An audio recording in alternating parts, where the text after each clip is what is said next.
Hello students, আমি নীতিশ পাল জ্ঞানজ্যোতি coaching সেন্টারের পক্ষ থেকে এবং নীলস নিভা চ্যানেলের পক্ষ থেকে তোমাদের প্রত্যেককে জানাই স্বাগত। তো আজকে যারা আমার ফার্স্ট টাইম ভিডিওটি দেখছো তাদেরকে রিকোয়েস্ট করব চ্যানেলটিকে সাবস্ক্রাইব করো এবং তার পাশে বেল আইকন অল প্রেস করে দাও, তার কারণ নেক্সট টাইম থেকে যখন কোনো আমি ভিডিও আপলোড করব তার নোটিফিকেশন সবার আগে তোমার কাছে পৌঁছবে। তো আজকে আমি দেখতেই পাচ্ছ তোমরা স্ক্রিনে লেখা আছে, যে বোর্ডে লেখা আছে CBCS 6th semester DSE history. অনেক স্টুডেন্ট আমায় রিকোয়েস্ট করছিল যে স্যার আমাদের এই 6th সেমিস্টারকে নিয়ে ভিডিওটা তৈরি করুন। তো আমি আজকে কিন্তু 6th সেমিস্টারকে নিয়ে এসেছি। তো আজকে যে বিষয়টা আমি তোমাদের পড়াবো, তোমাদের মোস্ট ইম্পর্টেন্ট এবারকার এক্সামের জন্য মোস্ট ইম্পর্টেন্ট যে বিষয়টা রয়েছে সেটা কিন্তু শিল্প বিপ্লব বা ইন্ডাস্ট্রিয়াল রেভলিউশন। তোমাদের ইউনিট টোটাল যে 7টা ইউনিট আছে সেই 7টা ইউনিটের মধ্যে একেবারে শেষের ইউনিটটা যেটা রয়েছে সেটা হচ্ছে ইন্ডাস্ট্রিয়াল রেভলিউশন বা শিল্প বিপ্লব। তো এই শিল্প বিপ্লব কথাটা কি, শিল্প বিপ্লব আমরা কাকে বলছি, বিষয়টা আজকে আমরা আজকের ক্লাসে নেব এবং আজকের পরবর্তী ক্লাসটা তোমাদের যখন নেব, নেক্সট ক্লাস আমি নেব এই তোমাদের হচ্ছে ডিএসই হিস্ট্রির উপরে। তখন আমি পড়াবো যে ইংল্যান্ডে কেন প্রথম শিল্প বিপ্লব হয়েছে। তো আজকে কিন্তু আমি যে বিষয়টা পড়াচ্ছি সেটা হলো শিল্প বিপ্লব এবং নেক্সট ক্লাসে যে বিষয়টা তোমাদের পড়াবো সেটা হচ্ছে ইংল্যান্ডে কেন প্রথম শিল্প বিপ্লব হয়েছিল। ফার্স্ট, শিল্প বিপ্লব ঘটার আগে আমরা বুঝতে পারি শিল্প জিনিসটাকে ইন্ডাস্ট্রি। তাহলে একটা সময় দেখো একটা জিনিস মনে রাখবা, শতকটা হচ্ছে অষ্টাদশ শতক। অষ্টাদশ শতক, অষ্টাদশ শতক আমরা কোন সময়টাকে বলি? 1700 খ্রিস্টাব্দ থেকে শুরু করে 1800 খ্রিস্টাব্দ পর্যন্ত যে সময়কালটা, সরি 1701 হবে, 1701 থেকে শুরু করে 1800 অব্দি যে সময়কালটা তাকে আমরা বলি অষ্টাদশ শতক। তাহলে এই অষ্টাদশ শতকে সবার প্রথমে ইউরোপিয়ান কান্ট্রিতে, অর্থাৎ ইউরোপ একটা মহাদেশ এবং এই মহাদেশের অধীনস্থ যে সমস্ত দেশগুলো রয়েছে সেই সমস্ত দেশে কিন্তু সবার প্রথমে শিল্প বিপ্লব ঘটেছিল। তো এই ভিডিওর ডেসক্রিপশনে তোমাদের আমরা ওয়েবসাইটের লিংক দিয়ে দিব, আমাদের www.nxtligst.blogspot.com। তোমরা গুগলে গিয়ে যদি লিখো তাহলে সরাসরি আমাদের ওয়েবসাইটে পৌঁছাবে। কিন্তু একটু ধ্যান দিবে বিষয়টা যে মানে www.nxtligst.blogspot.com শুধুমাত্র তোমরা ডাইরেক্ট গেলে পরে কিন্তু এই ভিডিওর যে তোমাদের মানে যে নোটসটা ইন্ডাস্ট্রিয়াল রেভলিউশনের উপরে যেটা হবে সেটা কিন্তু পাবে না। তোমরা এই ভিডিওর ডেসক্রিপশনে যে লিংকটা দেওয়া আছে সেই লিংকে, আমার ওয়েবসাইট লিংক দেওয়া আছে, সেই লিংকে গিয়ে দেখো, তবেই কিন্তু একমাত্র তোমরা এই নোটসটা পাবে। কিন্তু আগে ক্লাসটা ধ্যান দিয়ে শুনবে, তারপরে নোটসটা দিয়ে যাবে। শুধুমাত্র নোটের উপরে ভরসা করে কিন্তু পরীক্ষায় খুব একটা ভালো রেজাল্ট করা যায় না। তো অনেক কিছু বোঝার ব্যাপার আছে। তো ফার্স্ট আমি আজকে যে জিনিসটা বোঝার একটু ধ্যান দিবা, যে শিল্প বিপ্লব কথাটি এখন মানুষ খুব ভালোভাবেই জানে।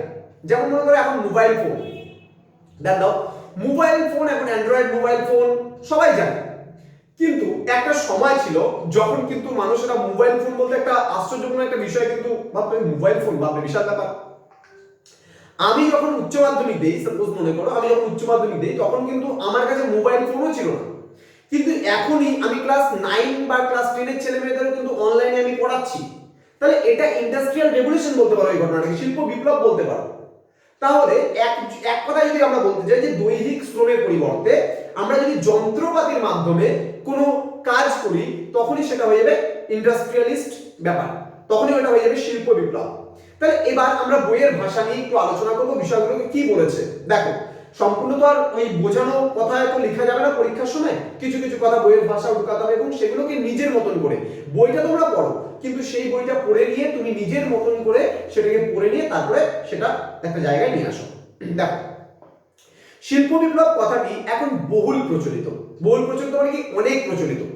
বিখ্যাত ফরাসি দার্শনিক ছিল অগাস্তে ব্লাঙ্কি। অগাস্তে ব্লাঙ্কি কি করেছিল? 1837 খ্রিস্টাব্দে সর্বপ্রথম শিল্প বিপ্লব কথাটি ব্যবহার করেছিলেন।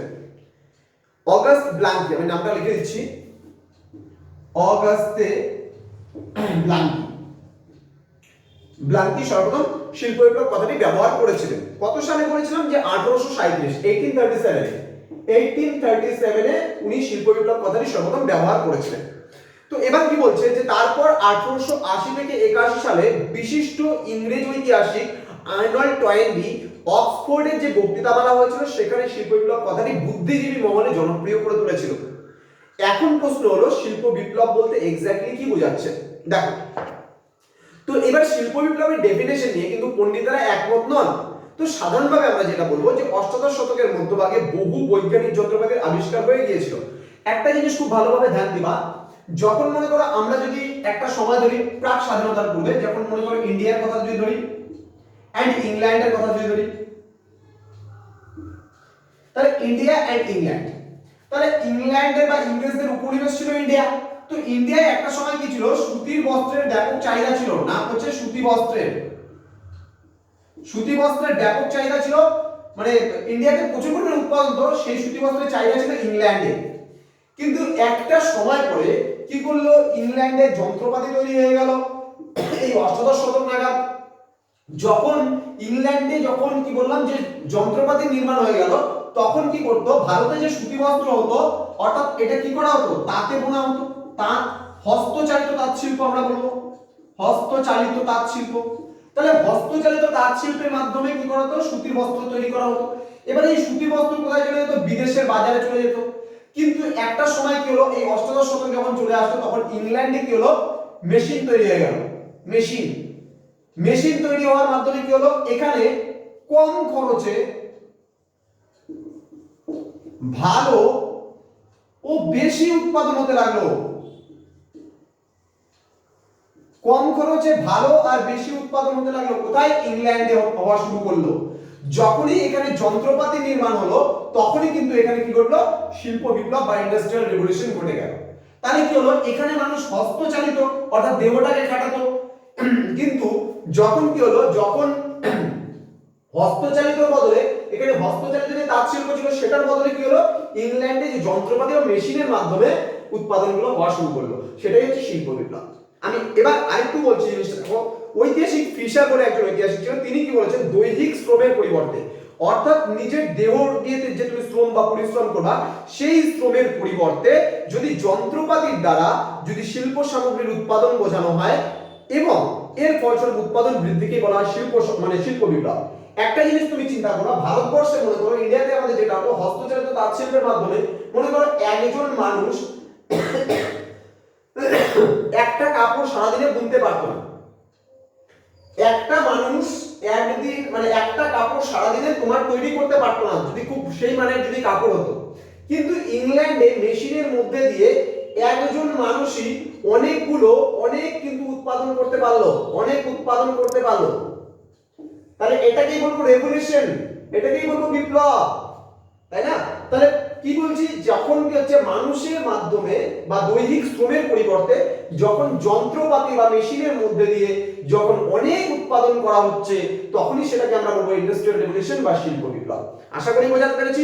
এবার কি বলছে, যে অধ্যাপক ফিলিস ডিন বলেছেন, একজন ঐতিহাসিক আছেন, তিনি কি বলেছেন, যে কয়েকটি শর্ত পূরণ হলে পারে তাকে আমরা শিল্প বিপ্লব বলতে পারবো। সেই শর্তগুলো কি কি? অধ্যাপক ফিলিস ডিনের মতে কয়েকটি শর্ত পূরণ হলে তিনি কি বলছেন, যে সেই শর্তগুলি, কুটির শিল্পের পরিবর্তে যন্ত্র শিল্পের দ্বারা দ্রব্যের উৎপাদন। আবার বলছি আমি, কুটির শিল্পের পরিবর্তে, এই যে এখানে যেমন তাঁত ছিল, তাঁত কি হস্তচালিত শিল্প, আর এখানে মেশিন কি যন্ত্র, তাহলে এটা হচ্ছে হাতে তৈরি একটা মেশিন, সেই মেশিন দিয়ে কি, এই মেশিন দিয়ে কি উৎপাদন হয় সেরকম পরিমাণে, এই মেশিন দিয়ে কিন্তু সেরকম পরিমাণে উৎপাদন হচ্ছে না।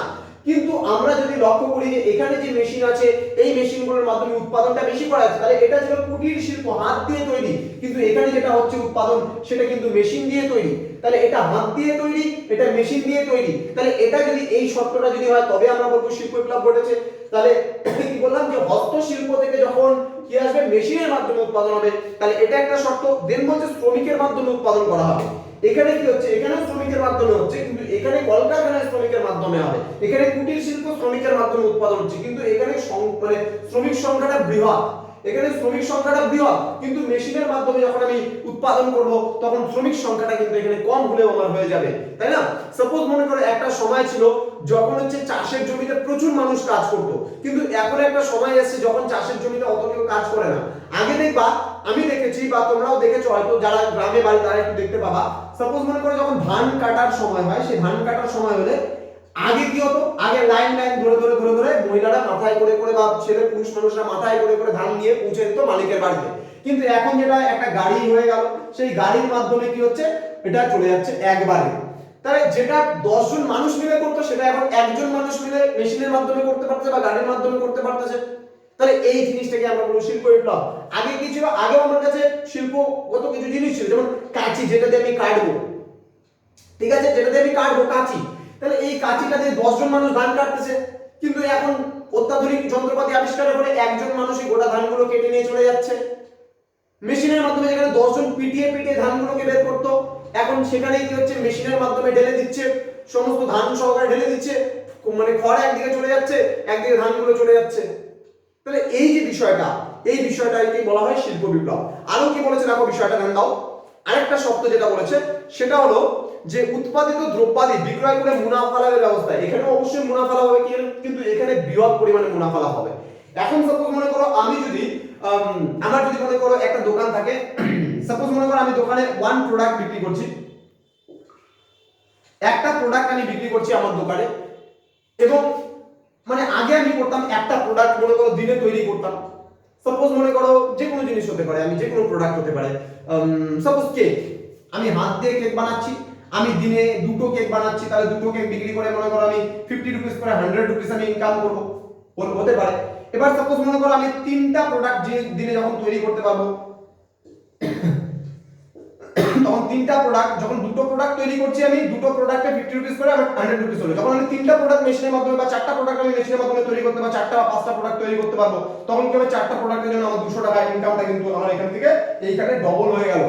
তাহলে এটাই হচ্ছে ইন্ডাস্ট্রিয়াল রেভলিউশনের ক্ষেত্রে। তাহলে ইন্ডাস্ট্রিয়াল রেভলিউশন কি হচ্ছে, আমার উৎপাদনটা বাড়ছে, আমি প্রচুর পরিমাণে উৎপাদন করতে পারছি। তাহলে এবার মূলধন সংগ্রহের জন্য ঋণ ব্যবস্থা, তুমি এখানে কিন্তু ঋণের কোনো ব্যবস্থা ছিল না, কিন্তু এখানে যখন তুমি বৃহৎ পরিমাণে উৎপাদন দেখাচ্ছ, তখন তোমাকে কিন্তু ব্যাংক প্রচুর পরিমাণে লোন দিতে পারবে বা লোন দেবে। কিন্তু এখানে তুমি যদি হাতের মাধ্যমে কাজ দেখাও, তোমাকে কিন্তু ব্যাংক কত দেবে, 20,000 30,000 টাকা লোন দেবে তোমাকে এখানে। কিন্তু এখানে তুমি বৃহৎ মানে একটা ইন্ডাস্ট্রি গড়ে তুলছো। দেখবা তুমি যদি আজকে গরিব মানুষ হয়ে যাও, তুমি যদি ব্যাংকে গিয়ে যদি বলো যে আমার 50,000 টাকা লোন লাগবে, তোমার সমস্ত কিছু দেখে তারপর 50,000 টাকা লোন দেবে। কিন্তু একটা যারা রিচ ফ্যামিলি যারা আছে, তাদেরকে যদি তারা ব্যাংকে গিয়ে যদি বলে আমাদের 20 লাখ টাকা আজকে লোন লাগবে, তাকে 20 লাখ টাকা এখনই দিয়ে দিবে। তারা আমাদের কিন্তু চাইলে পারে কিন্তু 20 লাখ টাকা দিবে না। তাহলে সচরাচর এখানে ইন্ডাস্ট্রিয়াল ক্ষেত্রে পারে ঋণ ব্যবস্থার প্রচুর মানে সুবিধা আছে, কিন্তু এখানে কুটির শিল্পের ক্ষেত্রে ঋণ ব্যবস্থার সুবিধাটা নেই। তাহলে এই জিনিসগুলো বুঝতে হবে। দেন বলছে উৎপাদনের জন্য কাঁচামাল এবং শ্রমিক সরবরাহের ব্যবস্থা থাকতে হবে। এখানে কাঁচামালরা নিজেরাই উৎপাদন করবে, কিন্তু এখানে কাঁচামাল অন্য জায়গা থেকে নিয়ে আসা হবে। সাপোজ মনে করো আমি একটা জামা মানে একটা তোমার হচ্ছে জামা বানাবো, টি শার্ট বানাবো। আমি টি শার্ট তৈরি করতে গেলে এখানে যদি তাঁতে বোনে, তাহলে এরা মানে যে কাঁচামালটা লাগবে টি শার্ট বানাতে গেলে যে জিনিসটার প্রয়োজন হয় সেটা এরা উৎপাদন করবে। কিন্তু এখানে কি হবে, মেশিনে উৎপাদন করার জন্য কি করবে, এরা বাজার থেকে নিয়ে আসবে। এবার দেখবা একটা জিনিস আছে যা তোমরা কখনো হয়তো দেখেছো, সাপোজ মনে করো দেখেছো যে এমনি জাস্ট পাড়ার দোকানে দেখো অনেক সময় মোটা মোটা আলুর চিপস পাওয়া যায় না? সেই আলুর চিপসটা কি করে, যারা এই আলুর চিপসের ব্যবসা করে, তারা বাড়িতে কি করে, ওরা আলু মনে করো কারো কৃষকের জমিতে আলু হতে পারে, বা ওরা বাজার থেকে আলু কিনে নিয়ে এসে ওরা ওই চিপসটা কেটে কেটে কেটে করে বানায়। তাহলে ওই প্যাকেটে কিন্তু প্রচুর পরিমাণে দেখবা ওইটার ওয়েট দেখবা, ওই 5 টাকা দামের যে বাড়িতে বানাচ্ছে হ্যান্ডমেড যেটা হয় সেটা 5 টাকায় 5 রুপিসে দেখবা অনেকগুলো দিতে হয়। কিন্তু এবার এখানকার যদি তুমি 3 পিস চিপস নিয়ে নাও, তাহলে লেস কোম্পানির তোমার হচ্ছে এক প্যাকেট চিপস রেডি হয়ে যাবে। তাহলে এখানে কি হচ্ছে, লাভটা বেশি, মুনাফাটা বেশি, এখানে মুনাফাটা কম হচ্ছে। তাহলে ইন্ডাস্ট্রিয়াল বিপ্লবের মাধ্যমে কি হলো, মানুষের মুনাফা লাভটা বেড়ে গেল। তো স্টুডেন্টস, আজকে এতটুকুই ছিল শিল্প বিপ্লব কাকে বলে, ডেফিনেশনটা আমি আজকে তোমাদের করালাম। আগামী ক্লাসে আমি তোমাদের পড়াবো যে ইংল্যান্ডেই কেন প্রথম শিল্প বিপ্লব হয়েছিল। যে ইউরোপ যে একটা মহাদেশ, আমি বললাম যে ইউরোপ যে একটা মহাদেশ, সেই ইউরোপ মহাদেশের সমস্ত জায়গায় তো ইন্ডাস্ট্রিয়াল রেভলিউশন হয়নি, শুধুমাত্র হয়েছিল অনেক পরে হয়েছিল, কিন্তু সবার প্রথমে স্টার্টিংটা হয়েছিল ইংল্যান্ডে। কেন ইংল্যান্ডে শিল্প বিপ্লবটা সবার প্রথমে স্টার্টিং হলো, সেটা আমি আগামী ক্লাসে তোমাদের পড়াবো। তো ভিডিওটি বন্ধুদের সঙ্গে শেয়ার করে দাও, কেমন লাগলো কমেন্ট বক্সে কমেন্ট করে জানিও। চলো স্টুডেন্ট, দেখা হচ্ছে পরের ভিডিওতে। আর হ্যাঁ, যদি কেউ সরি আমার এত কাশির হচ্ছে কারণ আছে, ভাবো না কোভিড বা করোনা হয়েছে, কোনো ব্যাপার না। মা আজকে প্রচন্ড মশলা বানিয়েছিল, ওই মশলার ঝাঁজটা এখন উপর থেকে যায়নি, ওই জন্য কন্টিনিউ কেসেই যাচ্ছি তখন থেকে। মানে মা হ্যান্ডমেড মশলা তৈরি করতো, ওই বাজারে প্যাকেট মশলা যেটা পাওয়া যায় সেটা সচরাচর মানে নেয় না, তো যার জন্য হ্যান্ডমেড মশলা বানাতে গিয়ে এই রসা হয়েছে আজকে। ঘরের ভিতর থেকে গ্যাসটা বেরোচ্ছে না, আর ফ্যান চালিয়ে মানে ভিডিও করতে পারি না, আওয়াজ হয়। তো যাই হোক, এত কিছু বলার জন্য জাস্ট সরি। তো তোমরা হচ্ছে আমাদের এই সেন্টারে কিন্তু তোমাদের যে অ্যাসাইনমেন্ট বেসড এক্সাম হবে, বা তোমরা পরবর্তী বছরেও যারা ভিডিওগুলো দেখছো তাদের জন্য বলছি যে আমাদের জ্ঞানজ্যোতি কোচিং সেন্টারে যদি তোমরা জয়েন করতে চাও নোটসের জন্য বা অন্য কোনো হেল্পের প্রয়োজন হয়, আমাদের যে 7076398606 যে নাম্বার আছে সেই নম্বরে ফোন করতে পারো, অথবা 6295916282 এই নম্বরে ফোন করতে পারো। চ্যানেলটিকে অবশ্যই সাবস্ক্রাইব করে পাশে বেল আইকন প্রেস করে দাও। আমাদের ওয়েবসাইট যে আছে সেটা ভিজিট করো। চলো স্টুডেন্ট, দেখা হচ্ছে পরের ভিডিওতে। ভালো থেকো, সুস্থ থেকো। Thank you so much, thanks for watching, thank you.